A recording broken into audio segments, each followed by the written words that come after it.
नमस्कार मित्रांनो, मी Amol Talekar, बायकोलिफिकेशन base agree. मित्रांनो, आज मी अहिल्यानगर तालुका पारनेर आणि जवळ या गावात आलेलो आहे. मला इथं आल्यानंतर अतिशय आनंद वाटला. त्याचं कारण आहे मित्रांनो, आता मी जो पेरू खातोय आणि ह्या माझ्या हातामध्ये आवळा आहे. तर मित्रांनो, हा इथं पेरूच्या ह्या झाडाचा हा पेरू तोडलेला आहे आणि हे समोर आवळ्याचं झाड आहे. ह्या आवळ्याच्या झाडाचा आवळा आहे मित्रांनो.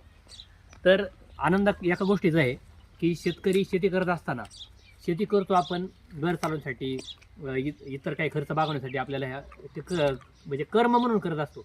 पण मित्रांनो, खरी शेती केली पाहिजे पहिली आपल्या कुटुंबासाठी, आपल्या फॅमिलीसाठी.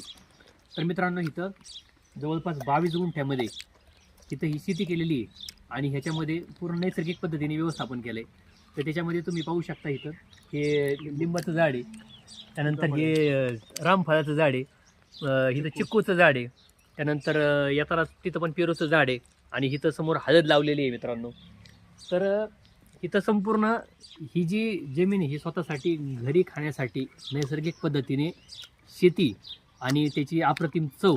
हे तुम्ही पण, मला असं वाटतं की तुम्ही शेतकरी असाल नसाल, जर शक्य असेल तर तुमच्या शेतीमध्ये करा. शेती नसेल तर परसबाग एक छोटीशी तरी ठेवा आणि तुमच्या घरी तुम्ही स्वतःसाठी म्हणून विषमुक्त अन्न, भाजीपाला, फळं जे पण शक्य आहे ते तुम्ही पिकवा आणि कृपा करून आपल्या फॅमिलीला, आपल्या गोजरवाण्या, तुमच्या घरामध्ये लहान मुलं असतील, आईवडील असतील, तुमचे जे कुटुंबीय आहेत त्या सर्वांना विषमुक्त अन्न खाऊ घाला. धन्यवाद.